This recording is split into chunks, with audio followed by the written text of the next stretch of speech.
Hello my dear students, how are you? I hope you all are very well. Yes बेटा, हम कर रहे हैं फॉर क्लास 8 चैप्टर 3 हम कर रहे थे, जिसमें हमने किया था सिंथेटिक फाइबर्स। आज हम कंटिन्यू करेंगे विद प्लास्टिक्स। देखिए, जो प्लास्टिक्स है बेटा, these are also synthetic fibres. ये भी सिंथेटिक फाइबर्स ही होते हैं। प्लास्टिक के डिफाइन देख लेते हैं पहले। Synthetic material which can be easily moulded into any desired shape. ये वो सिंथेटिक मटेरियल होता है जिसको हम किसी भी डिजायर्ड शेप में मोल्ड कर सकते हैं, चेंज कर सकते हैं। कैसे करेंगे? By heating. हीटिंग करने के बाद उसे कोई भी जो हमें शेप देनी है वो शेप देंगे, फिर कूलिंग करवाएंगे। These are polymers made of small molecules. Plastics are also polymers. इनको भी पॉलीमर ही बोला जाएगा because they are also made up of small molecules. Small molecules means monomers. वही जो रिपीटिंग यूनिट्स हैं, उन्हीं के रिपीट होने से, उनके ज्वाइन करने से, यानी कि बाय पॉलीमराइजेशन जो अपने प्लास्टिक्स होते हैं उनको बनाया जाता है। These are divided into two category. Plastics को डिवाइड किया गया है टू कैटेगरीज में। फर्स्ट यहाँ पे हमारे पास है थर्मोप्लास्टिक, सेकंड आ जाते हैं थर्मोसेटिंग प्लास्टिक। दोनों में डिफरेंस देख लेते हैं। पहले इनके स्ट्रक्चर को देखिए। अभी जैसे मैंने बताया कि आपके प्लास्टिक्स क्या है, वो पॉलीमर्स हैं, यानी कि पॉलीमर है तो इनके अंदर जो स्मॉल मॉलिक्यूल्स होते हैं वो रिपीटिंग यूनिट्स होती हैं। तो यहाँ पर ये इनके जो मैंने बॉक्स आपको नज़र आ रहे हैं ना, वो मोनोमर हैं, और बीच में लाइन आपको जो नज़र आ रही है मीन जिसकी वजह से वो एक दूसरे के साथ कंबाइन कर गए हैं। तो थर्मोसेटिंग प्लास्टिक के अंदर जो मोनोमर्स होते हैं वो एक लीनियर चेन बनाते हैं, एक स्ट्रेट चेन बनाते हैं, ठीक है। They form a linear chain, और ये जो लीनियर चेन बनाते हैं इसी की वजह से अब वहाँ पर इस प्लास्टिक को अगर आप कोई भी इसको कोई भी शेप दी हुई है तो उसको आप हीट करेंगे। हीट करने के बाद वो मेल्ट हो जाएगा और फिर हम उसे किसी दूसरी शेप में फिर से चेंज कर सकते हैं, यानी कि रिसाइकलिंग हो सकती है यहाँ पर, ठीक है। इस टाइप के प्लास्टिक से मोस्टली जो टॉयज़ बने हुए होते हैं, कॉम्स बने हुए होते हैं, पॉलीथीन वगैरह, वो थर्मोप्लास्टिक से ही बने हुए होते हैं, ठीक है। तो थर्मोप्लास्टिक कौन से प्लास्टिक होंगे? विच can B softened on heating and moulded repeatedly in desired shape, यानी कि उसको बार बार जो भी शेप हमें देनी है वो शेप हम उसे दे सकते हैं। एग्जाम्पल है पीवीसी। पीवीसी होता है आपका पॉलीविनाइल क्लोराइड। ये जो मैंने अभी यहाँ पे लिखा है पॉलीविनाइल क्लोराइड, ये फुल फॉर्म है किसकी? This one, PVC. पीवीसी के पाइप्स होते हैं आपके। तो polystyrene, nylon, polythene, these all are example of thermoplastic. यहाँ पर लीनियर चेन होने की वजह से जब हम इसको हीट करते हैं ना, तो ये हीट होने के बाद मेल्ट हो जाते हैं, और इसी की वजह से यहाँ से पॉसिबिलिटी होती है कि हम बार बार उसको मेल्ट करके किसी दूसरी शेप में चेंज कर सकते हैं।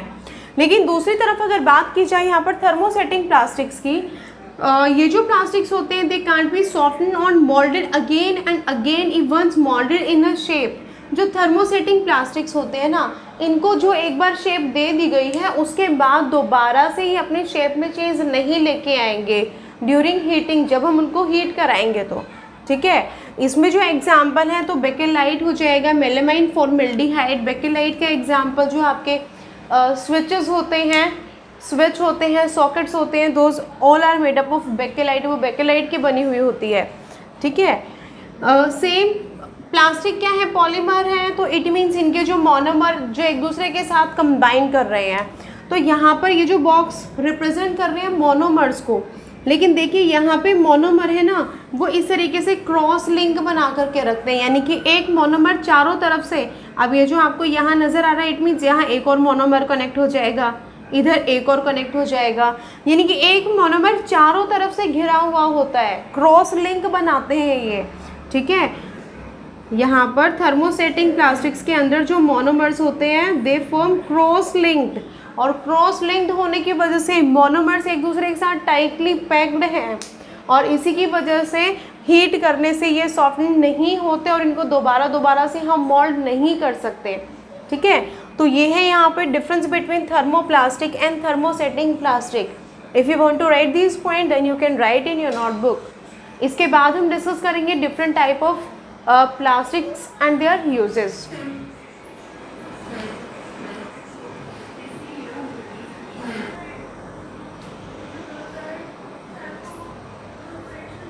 यस बेटा, देखिए अभी हम डिस्कस करते हैं सम प्लास्टिक्स, उनके मोनोमर और उनके यूजेस।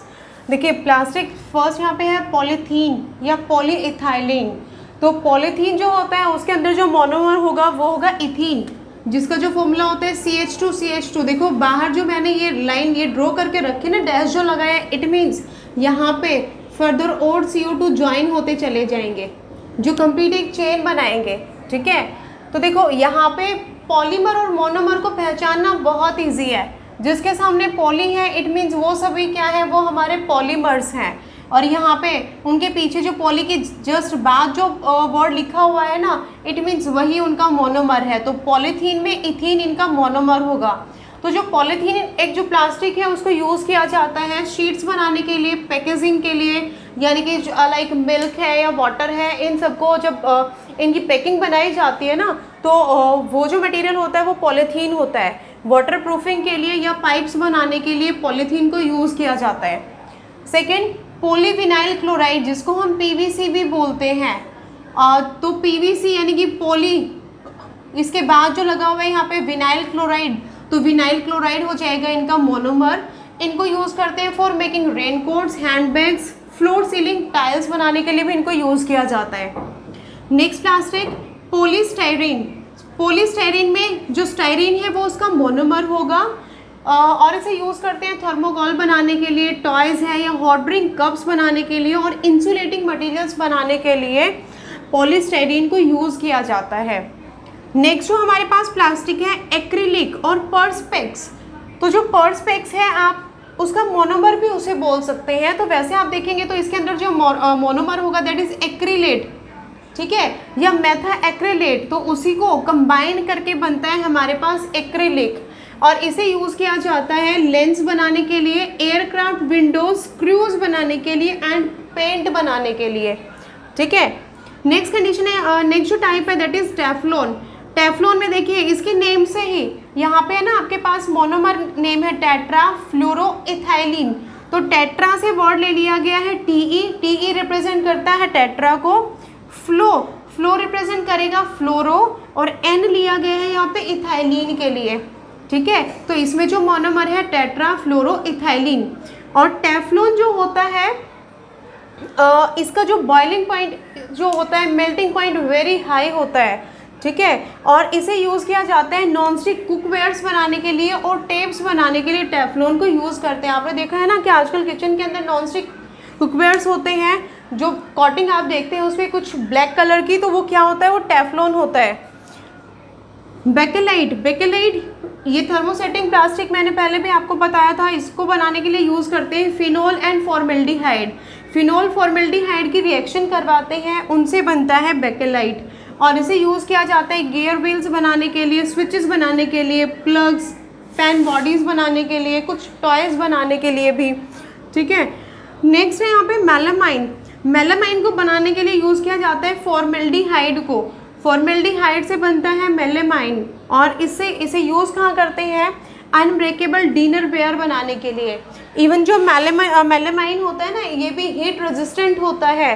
तो जो फायर फाइटर्स होते हैं उनकी जो यूनिफॉर्म होती है वो मेलामाइन से ही बनी, यानी कि उनके ऊपर जो कोटिंग होती है ना, उनकी यूनिफॉर्म के ऊपर वो मेलामाइन की कोटिंग की जाती है। ठीक है, तो इस तरीके से मैंने डिवाइड कर दिया है, इनको सेपरेट कर दिया है अलग से कि आपके प्लास्टिक आपको पता चलेगा, यहाँ पे उनके मोनोमर और साथ में उनके यूजेस। ठीक है, अगर आप इस तरीके से इनकी ऐसे ही एक टेबल बना के रखेंगे तो नेक्स्ट टाइम लर्न करने में आपके लिए काफ़ी ईजी रहेगा। ठीक है, इसके बाद देखिए बेटा, जब हम ये प्लास्टिक्स यहाँ पे अलग अलग टाइप्स पढ़ चुके हैं, आज अगर देखें कि इन आर सराउंडिंग हमारे चारों तरफ, आपके किचन से लेकर आपके वॉशरूम तक, एवरीवेयर, आपके मशीन पार्ट्स बात की जाए, आपके एक गाड़ी से लेकर के आपके रेफ्रिजरेटर, AC, हर किसी के अंदर प्लास्टिक को यूज़ किया जाता है। ठीक है, तो प्लास्टिक की डिमांड काफ़ी है। क्यों है, क्योंकि प्लास्टिक की भी कुछ कैरेक्टरिस्टिक्स होती हैं। एक तो लाइट वेट होता है, हल्का होता है, स्ट्रॉन्ग होता है, ड्यूरेबल होता है, काफ़ी लंबे टाइम तक चलते हैं, हीट रेजिस्टेंट होते हैं। तो ये सभी जो कैरेक्टरिस्टिक्स हैं, ये सभी इनको यूज़ करने के लिए प्लास्टिक की डिमांड को बढ़ा देते हैं। तो ठीक है कि हम प्लास्टिक को यूज़ कर रहे हैं इन सभी प्रॉपर्टीज़ को होने की वजह से, लेकिन जो प्लास्टिक होता है उससे डिग्रेड, जो प्लास्टिक है वो डिग्रेड नहीं होता, ठीक है। चलो ठीक है, जो आपके थर्मोप्लास्टिक्स हैं उनको तो हम रिसाइकिल करके दोबारा से हम उसको यूज़ कर सकते हैं, लेकिन जो थर्मोसेटिंग प्लास्टिक्स हैं उनको तो अगर वो एक बार किसी शेप में आ गए हैं दोबारा उनको मोल्ड नहीं किया जा सकता, तो उनको ऐसे ही थ्रो करना पड़ेगा और वो कभी भी डिग्रेड नहीं होते।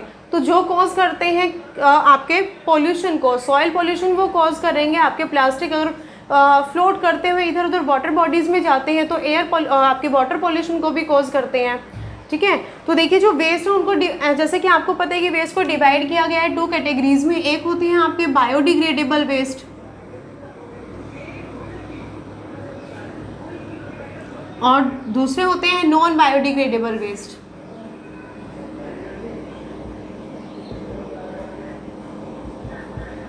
Bio means by living things, जो डिग्रेड हो जाएंगे, जो ब्रेक हो जाएंगे, ऐसे waste which can be degraded by, ये कौन से होंगे? दोज सब्सटेंस और those waste which can be degraded by और break by the action of microorganisms। Microorganisms के एक्शन से जो डिग्रेड हो जाए, जो ब्रेक हो जाए, उनको बोला जाता है बायोडिग्रेडेबल वेस्ट, जिसके अंदर हमारे पास एग्जांपल आएंगे आपका जो लेफ्ट ओवर फूड होता है, फ्रूट्स एंड वेजिटेबल वेस्ट,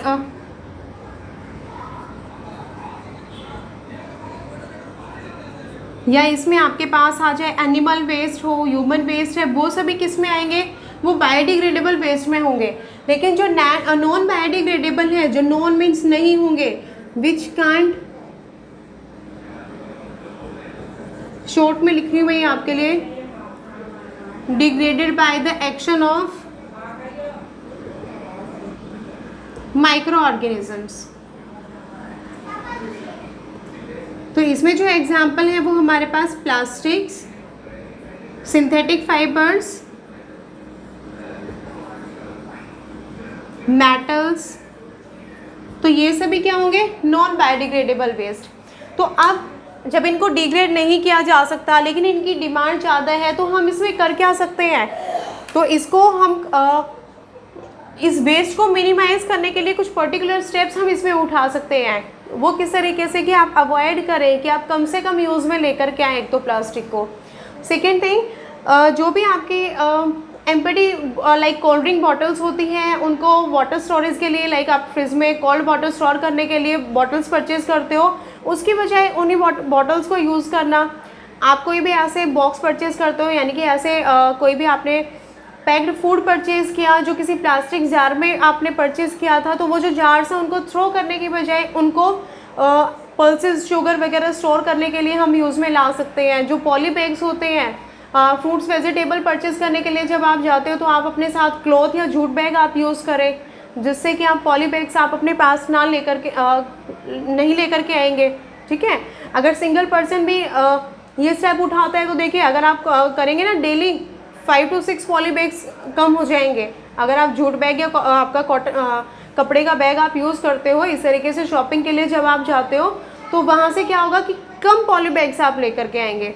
तो इस तरीके से हम क्या कर सकते हैं कि जो प्लास्टिक है उसको मिनिमाइज़ कर सकते हैं, या फिर रिसाइकलिंग के लिए जो भी ऐसे मटेरियल्स हैं, जो भी ऐसे प्लास्टिक मटेरियल जो रिसाइकिल हो सकते हैं, उनको रिसाइकलिंग के लिए आगे सेंड करके, यानी कि उन इंडस्ट्रीज तक पहुंचाकर जहां पर उनको दोबारा से मोल्ड करके फिर से यूज़ में लाया जा सकता है, ठीक है। तो ये सभी स्टेप्स हैं जो हम उठा सकते हैं प्लास्टिक्स को कम करने के लिए, ठीक है।